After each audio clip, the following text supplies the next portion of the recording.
વિદ્યાર્થી મિત્રો, હું કૃણાલ પરમાર એલેનના ડિજિટલ પ્લેટફોર્મ પર આપનું હાર્દિક સ્વાગત કરું છું.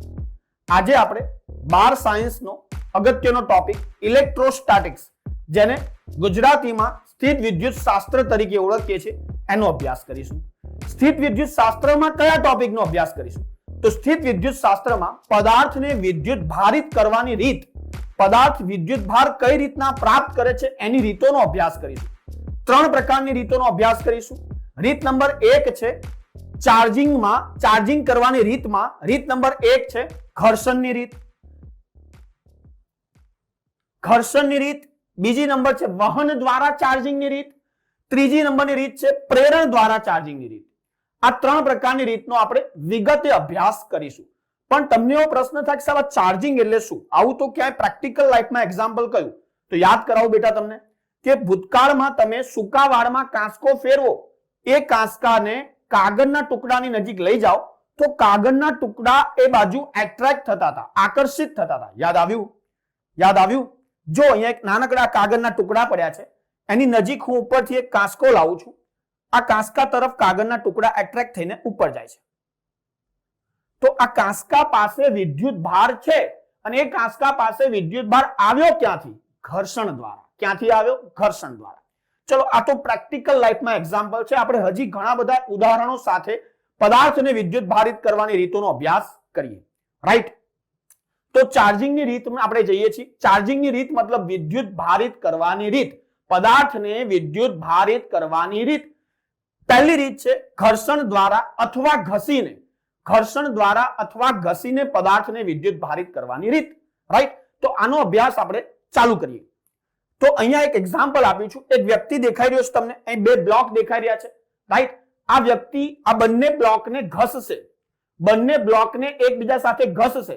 ઘસવાથી એક પદાર્થ ધન વીજભાર ધારણ કરશે, બીજો પદાર્થ ઋણ વીજભાર ધારણ કરશે. લેટ્સ સી એક્ઝામ્પલ જોઈએ આપણે. આ માણસ ચાલતો ચાલતો આવી રહ્યો છે. રાઈટ?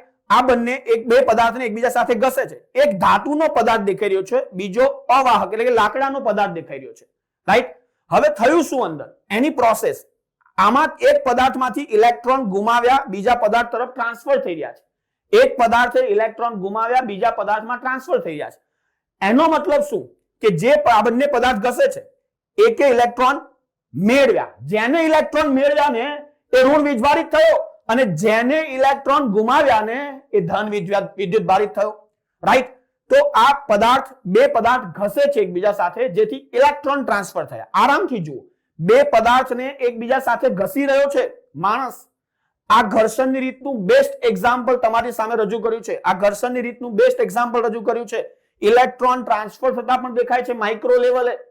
રાઈટ? તો જે બાજુથી ઇલેક્ટ્રોન દૂર થઈ રહ્યા છે, આ બાજુ ઋણ વીજભાર થતો જશે, આ બાજુ ધન વીજભાર મળતો જશે. ઓકે, જોઈ શકો છો 2 પદાર્થને ઘસ્યા, એક પદાર્થ ઋણ વીજભારિત બન્યો, બીજો પદાર્થ ધન વીજભારિત બન્યો. રાઈટ? તો આ ઘર્ષણની રીત સમજવા માટે સરસ મજાનું એક્ઝામ્પલ હતું. હવે તમને આગળ એક પોઈન્ટ સમજાવું કે ઘર્ષણ વડે ચાર્જિંગ જે છે એમાં જરૂરી શરતો કઈ, કે 2 પદાર્થને ઘર્ષણ દ્વારા ચાર્જિંગ કરવા છે. એમાં રિક્વાયરમેન્ટ કઈ, બેઝિકલી રિક્વાયરમેન્ટ કઈ? તો બેઝિકલી રિક્વાયરમેન્ટમાં આપણે સમજીએ તો બંનેમાંથી કોઈ એક પદાર્થ અવાહક હોવો જોઈએ. બેમાંથી કોઈ એક પદાર્થ અવાહક હોવો જોઈએ. મેં તમને પહેલા જ કીધું કે એક ધાતુનો પદાર્થ છે, બીજો લાકડાનો પદાર્થ છે. બરોબર? બેમાંથી એક પદાર્થ કમ્પલસરી અવાહક હોવો જોઈએ. બંને પદાર્થના કાર્ય વિધેય જુદા જુદા હોવા જોઈએ. તમને તરત પ્રશ્ન થાય, સર આ કાર્ય વિધેયનો મતલબ શું છે? 1 મિનિટ વેઇટ કરો, હું તમને કાર્ય વિધેયનો મતલબ કહું. રાઈટ? ઓછું કાર્ય વિધેય ધરાવતો પદાર્થ ધન વિદ્યુત ભાર મેળવશે. ઓછું કાર્ય વિધેય, ભાઈ આનું કાર્ય વિધેય ઓછું છે, એ ધન વીજભાર મેળવશે. કેમ? કારણ કે જેનું કાર્ય વિધેય ઓછું હોય એ આરામથી, બહુ જ સરળતાથી ઇલેક્ટ્રોન ગુમાવે છે. Got it? જેનું કાર્ય વિધેય ઓછું હોય એ બહુ જ સરળતાથી ઇલેક્ટ્રોન ગુમાવે છે. એટલે કે જેનું કાર્ય વિધેય ઓછું હોય એ ધન વીજભારિત થાય, અને જેનું કાર્ય વિધેય વધુ હોય એ ઋણ વીજભારિત થાય. રાઈટ? કાર્ય વિધેય એટલે શું? મેં તમને હમણાં 1 મિનિટ વેઇટ કરવાનો કીધો. એનો મતલબ જુઓ કે પદાર્થની સપાટી પરથી ઇલેક્ટ્રોનને દૂર કરવા, આ પદાર્થની સપાટીમાંથી ઇલેક્ટ્રોનને દૂર કરવા જે ઉર્જાની જરૂર છે, જે લઘુત્તમ ઉર્જાની જરૂર છે, એના મૂલ્યને કાર્ય વિધેય કહે છે. એટલે કાર્ય વિધેય એક પ્રકારની ઉર્જા જ છે. કાર્ય વિધેય એક પ્રકારની ઉર્જા જ છે. ઓકે, બંને પદાર્થો સમાન મૂલ્યના અને વિરુદ્ધ પ્રકૃતિના વિદ્યુતભાર મેળવે છે. એટલે કે કોપરનો ટુકડો તમે જોયો ધન વીજભારિત થયો, લાકડાનો ટુકડો તમે જોયો ઋણ વીજભારિત થયો, તો બંને વિરુદ્ધ પ્રકારના વિદ્યુતભાર મેળવ્યા એવું કહેવાય અને બંનેના મૂલ્યો કેવા હોય? સમાન. એટલે એક પ્લસ ક્યુ થતો હોય વિદ્યુતભાર તો બીજો માઇનસ ક્યુ વિદ્યુતભાર થાય છે. ઓકે, બીજી વાત કરીએ, આ એ ધન વીજભારિત થયો, બી ઋણ વીજભારિત થયો, એનો મતલબ શું? બાળકો એનો મતલબ શું? જે ધન વીજભારિત થાય છે એના પરથી ઇલેક્ટ્રોન દૂર થયા, એ પર ઇલેક્ટ્રોનની ઉણપ ઉત્પન્ન થઈ, અને બી ઋણ વીજભારિત થયો એનો મતલબ બી પર ઇલેક્ટ્રોનનો વધારો થયો. ઓકે, તો આ ઘર્ષણની રીતથી પદાર્થને વિદ્યુત ભારિત કરવાની વાત કરી.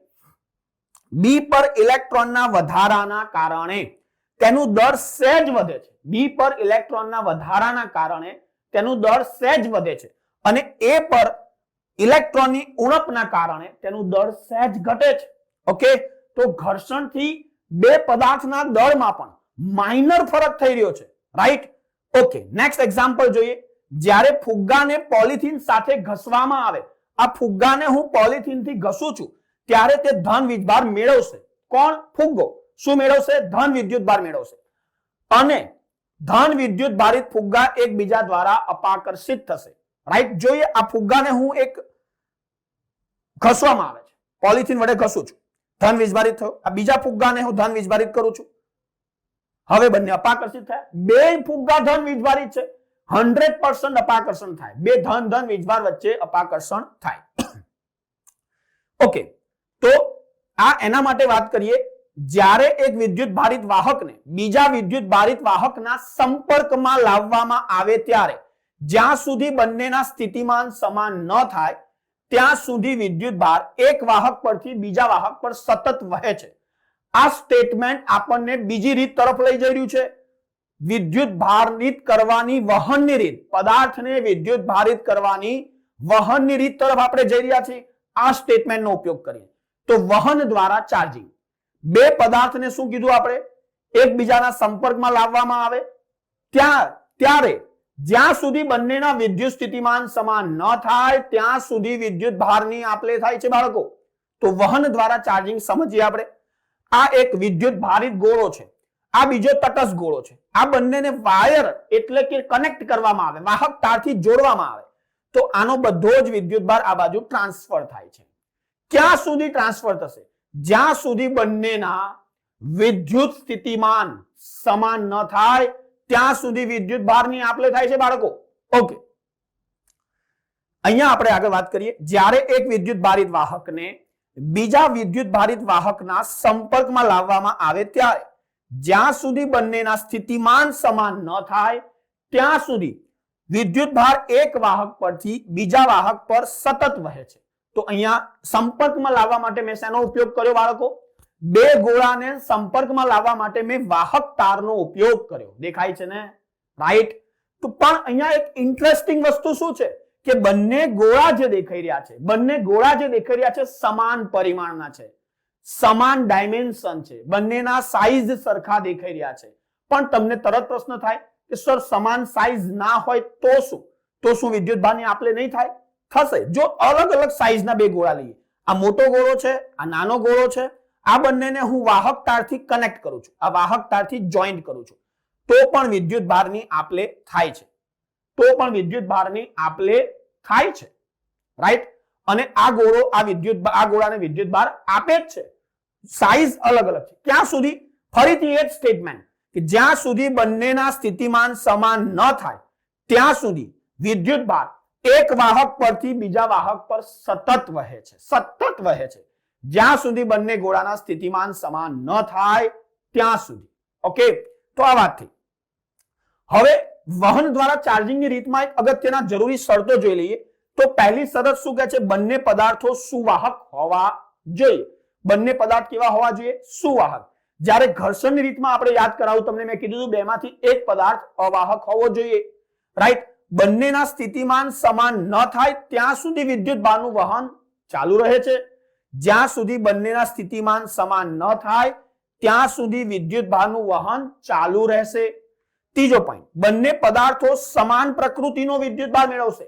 એટલે એક ધન વિદ્યુત ભાર હતો અને બીજો તટસ્થ હતો. બંનેને સંપર્કમાં લાવ્યા બાદ બંને ધન વીજભારિત થઈ જાય છે.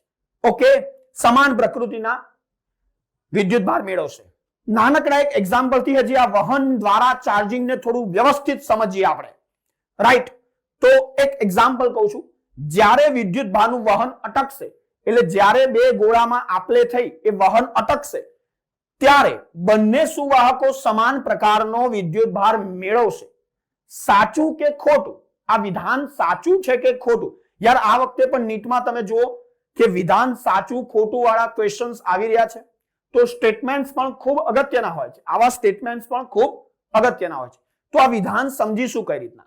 ફરીથી એકવાર રિપીટ કરું, વિધાન શું છે? જ્યારે વિદ્યુત ભારનું વહન અટકશે ત્યારે બંને સુવાહકો સમાન પ્રકારનો વિદ્યુત ભાર મેળવશે.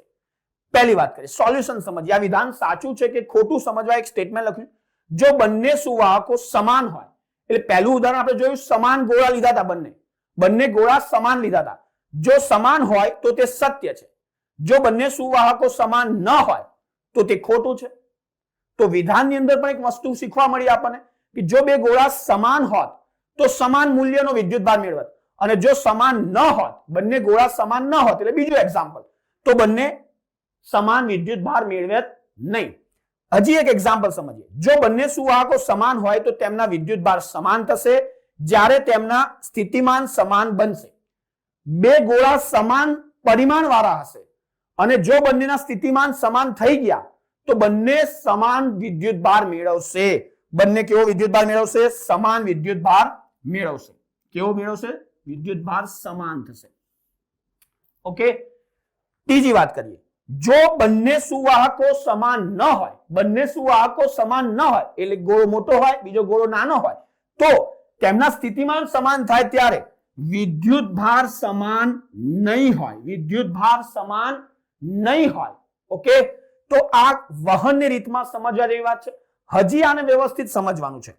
આ ધારણા સમજવા માટે આપણે નળી દ્વારા જોડાયેલી બે ટાંકીઓમાં પાણીના વહનનું ઉદાહરણ સમજીએ. તો એક ઉદાહરણ આપણે સમજીએ અહીંયા. આ કિસ્સામાં બંને ટાંકીઓ સમાન. આ એક ટાંકી દેખાય છે જે પાણીથી ભરેલી છે. આ બીજી ટાંકી દેખાય છે જે સેમ પરિમાણ. આ ટાંકીની સાઈઝ અને આ ટાંકીની સાઈઝ એક સરખી છે બાળકો.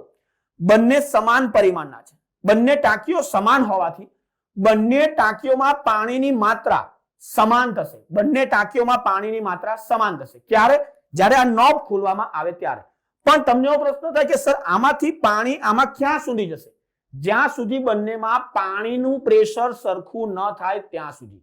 એટલે કે વિદ્યુત સ્થિતિમાન જે આપણે કીધું સમાન થતું તો એના બદલે અહીંયા પાણીનું પ્રેશર કહીશું. તો જો આ ખોલી નાખ્યું, બંને પાણીમાં આમાં આપલે થઈ, ક્યાં સુધી થઈ?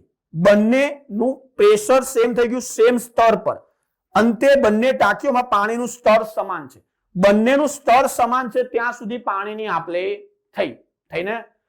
પણ તમે જુઓ બંને ટાંકીઓમાં પાણીની માત્રા પણ કેવી છે? સેમ.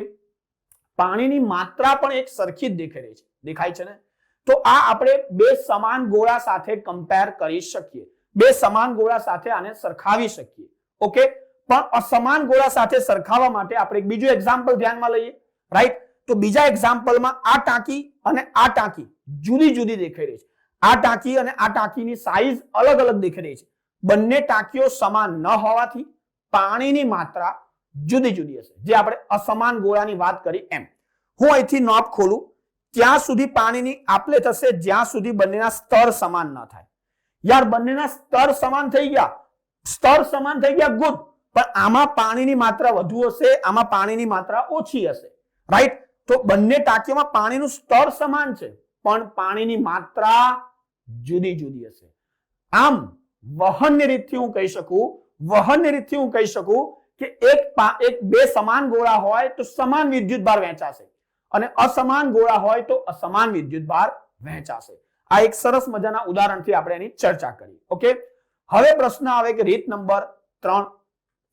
રીત નંબર 3 છે પ્રેરણ દ્વારા ચાર્જિંગની રીત. પહેલા તો પ્રશ્ન તમને થાય સર પ્રેરણનો મતલબ શું? પ્રેરણનો મતલબ એવું થાય કે બીજા દ્વારા બાહ્ય ચાર્જ દ્વારા પદાર્થમાં વિદ્યુતભાર ઉત્પન્ન કરવો. તો સમજીએ, એને એક્ઝામ્પલથી સમજીએ. આ એક ગોળો છે, આ ગોળો તટસ્થ દેખાઈ રહ્યો છે, જેટલા ધન છે એટલા ઋણ. એની બાજુમાં હું એક વિદ્યુતભારિત સળિયો લાવ્યો, તો આમાં પ્રેરણ થયું. પ્રેરણ શું થયું? બધા ઋણ વીજભાર આ બાજુ આવી ગયા. આને કહેવાય પ્રેરણ. બધા ઋણ વીજભાર આ બાજુ આવી ગયા અને બધા ધન વીજભાર આ બાજુ જતા રહ્યા હતા. બધા ધન વીજભાર આ બાજુ જતા રહ્યા હતા. જોઈએ આપણે, જો ફરીથી એકવાર જોઈએ આ એક્ઝામ્પલ ને. આ સળિયો છે, ધાતુનો તટસ્થ સળિયો છે, ગોળો છે. આ સળિયાને નજીક લાયા, ઋણ વિદ્યુતભાર આ બાજુ આવ્યો, ધન વીજભાર આ બાજુ ગયો. હવે આને હું વાહક તારથી જોડી દઉં અને અહીંયા જોડી છે જમીન. આ સિમ્બોલ અર્થ છે, જમીનનો સિમ્બોલ છે. તો અહીંથી બધો ધન વિદ્યુતભાર જમીનમાં જતો રહ્યો. હવે મેં અર્થિંગ દૂર કરી નાખ્યું. અર્થિંગ દૂર કર્યા બાદ આ ગોળો ઋણ વીજભારિત થઈ ગયો. ગોળો કેવો થઈ ગયો? ઋણ વિદ્યુત ભારિત થઈ ગયો. આને કહેવાય પ્રેરણ દ્વારા ચાર્જિંગ. થોડુંક શાંતિથી સમજીએ. એક ગોળો લીધો, તટસ્થ ગોળો લીધો, એની નજીક એક સળિયો આવ્યો. સળિયો આવવાથી શું થયું? તમે શું ઓબ્ઝર્વ કર્યું કે ધન સળિયો આવવાથી ઇલેક્ટ્રોન ઋણ વીજભાર આમ આવ્યા અને ધન વીજભાર આ બાજુ ગયો. હવે એ ધન વીજભાર જે બાજુ ગયો, એક આપણે અર્થિંગ વાળો વાયર કનેક્ટ કરી દીધો. અર્થિંગ વાળો વાયર ગમે ત્યાં કનેક્ટ કરી શકાય, જમીન સાથે ગમે તે બાજુથી જોઈન કરો, પણ ધન વિદ્યુતભાર બધા જમીનમાં જતા રહે છે અને ગોળો ઋણ વિદ્યુતભાર ધારણ કરે છે. એકચ્યુઅલી આની પાછળ સ્થિતિમાનનો તફાવત જવાબદાર છે, પણ સ્થિતિમાનની ચર્ચા આપણે આગળના ટોપિકમાં કરીશું. ઓકે, તો આ પ્રેરણ દ્વારા ચાર્જિંગની રીત હતી. ઠીક. એની અંદર શું કે જ્યારે વિદ્યુત ભારિત સળિયાને વિદ્યુતભાર વિહીન સુવાહકની નજીક લાવવામાં આવે ત્યારે સુવાહક પર વિદ્યુતભાર પ્રેરિત થાય છે. વિદ્યુત ભારિત સળિયાને આપણે અહીંયાથી જોયું, તમે વિદ્યુત ભારિત સળિયાને આ વિદ્યુતભાર વિહીન સુવાહકની નજીક લાવ્યા ત્યારે સુવાહક પર વિદ્યુતભાર પ્રેરિત થાય છે. ચલો બેટા, પ્રેરણ દ્વારા ચાર્જિંગની રીતને હજી વધુ યોગ્ય રીતે સમજીએ આપણે. રાઈટ. તો પ્રેરણ દ્વારા ચાર્જિંગને હજી વધુ રીતે સમજવા માટે અર્થિંગ અને પ્લસ ક્યુ વિદ્યુતભાર દૂર કરતા ગોળા પર ઋણ વિદ્યુતભાર જમા થાય છે અને તેની સપાટી પર નિયમિત રીતે વિતરણ પામે છે. આ તો આપણે જોયું. હવે જુઓ હું શું કરું છું. બે ગોળા લાવું છું, બંને તટસ્થ ગોળા છે, બંને એકબીજાના સંપર્કમાં પહેલેથી દેખાય છે. હવે હું શું કરીશ? એક સળિયો જે વિદ્યુત ભારિત છે આ ગોળાની નજીક લાવું છું. આ ધન વિદ્યુત ભારિત સળિયો આ ગોળાની નજીક લાવતા શું થયું? ઋણ વીજભાર આ બાજુ આવ્યા, ધન વીજભાર આ બાજુ ગયા, પણ સંપર્કમાં હોવાથી આ ગોળાના ધન વીજભાર આ બાજુ જતા રહ્યા. હવે હું શું કરીશ? સળિયાને રિમૂવ કરીશ. સળિયાને રિમૂવ કરીશ ત્યારે પાછા ગોળા પર સળિયાને રિમૂવ કરું અને ગોળાને એકબીજાથી દૂર લઈ જઈશ. તો હવે શું થયું? આ ગોળા પર ઋણ વીજભાર જેમ હતો એમ રહેશે અને આ ગોળા પર ધન વીજભાર આવી જશે. પ્રોસેસ થોડીક સમજો. શું કરી? પહેલા બંને ગોળા સંપર્કમાં રાખ્યા, તટસ્થ ગોળાને સંપર્કમાં રાખ્યા, પછી હું વિદ્યુત ભારિત સળિયો નજીક લાવ્યો. વીજભારિત સળિયો નજીક લાવતા ઋણ વીજભાર આ બાજુ આવ્યા, ધન વીજભાર આની પર ગયા. રાઈટ. પછી ગોળાને દૂર કર્યો, સળિયો ત્યાંનો ત્યાં રહેવા દીધો. ગોળાને દૂર કરતા આ ગોળો ધન વીજભારિત થઈ ગયો, આ ગોળો ઋણ વીજભારિત થઈ ગયો. રાઈટ. આમાં પણ પ્રેરણ થયું. પ્રેરણ કયા પ્રક્રિયામાં જોવા મળ્યું? સળિયાને નજીક લાયા ને, ધન વીજભારિત સળિયાને નજીક લાવ્યા ને ત્યારે ઇલેક્ટ્રોન આ બાજુ આવ્યા. Got it? તો આ પ્રેરણ દ્વારા રીત હતી. હવે પ્રેરણ દ્વારા રીતની જરૂરી શરતોનો અભ્યાસ કરીએ. કઈ જરૂરી શરતો છે? જરૂરી શરતોમાં પહેલી શરત તમને હું કહું બચ્ચા, તે પદાર્થમાં જોવા મળતી ઘટના છે. તે પદાર્થમાં જોવા મળતી ઘટના છે, કણો પર લાગુ ના પડે. વિદ્યુત ભારિત કણ પર પ્રેરણની રીત લાગુ પડતી નથી. બીજી રીતની વાત કરીએ, તે સુવાહક અને અવાહક પર લાગુ પડે છે, પણ સુવાહકોમાં મુખ્યત્વે જોવા મળે છે. વિદ્યુત ભારના પ્રેરણ દરમિયાન પ્રેરક પદાર્થના વિદ્યુત ભારમાં કોઈ ફરક પડતો નથી. તમને હજી નાનકડો ક્વેશ્ચન ઉત્પન્ન થાય કે પ્રેરક પદાર્થ શું છે? બાળકો, પ્રેરક પદાર્થ એટલે જે આપણે વિદ્યુત ભારિત સળિયો જે નજીક લાવ્યા હતા ને, ગોળાની નજીક જે વિદ્યુત ભારિત સળિયો લાવ્યા હતા ને, એને પ્રેરક પદાર્થ કહીએ છીએ.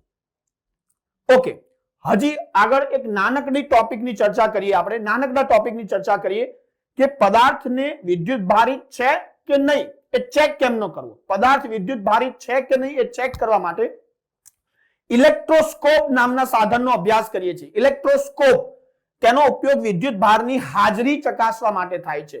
તમારી સમક્ષ હું રજૂ કરું છું ઇલેક્ટ્રોસ્કોપ નામનું સાધન. આ એક સાધન છે. આ સાધનમાં આ દેખાય છે ધાતુનો ગોળો છે, અહીંયા દેખાય છે અંદર એ ધાતુનો સળિયો છે, અને નીચે જે બે પટ્ટી દેખાય છે એને ગોલ્ડન પટ્ટી કહેવાય. સુવર્ણ વરખ, ગુજરાતીમાં કહીએ તો સુવર્ણ વરખ. શું થાય છે? આ ધન વીજભારિત સળિયો છે, આ ગોલ્ડન પટ્ટી પર ધન વીજભાર દેખાય, ગોળા પર ધન વીજભાર, આ સમગ્ર ડિવાઇસ ધન વીજભાર છે. માની લો હું આ સળિયાને નજીક લાવું તો તમે શું વિચારશો? શું થશે? સળિયાને ઋણ વીજભારિત છે, આની નજીક લાવતા આના ધન વિદ્યુત ભાર આકર્ષાઈને ઉપર આવશે. તો શું થાય? ધન વિદ્યુત ભાર આકર્ષાઈને ઉપર આવે તો આ બંને પટ્ટી એકબીજાની નજીક આવશે. આ પ્રયોગ કરો. આ બંને પટ્ટી એકબીજાની નજીક આવશે તો આપણને ખબર પડે કે એની અંદર વિદ્યુત ભાર હાજર હતો. આ રીતના વિદ્યુત ભારની હાજરી ચેક કરીએ. હું આ સળિયો નજીક લાવ્યો, ધન વિદ્યુત ભાર ઉપર આવ્યા અને આ બંને પટ્ટી જે દૂર હતી એ નજીક આવી.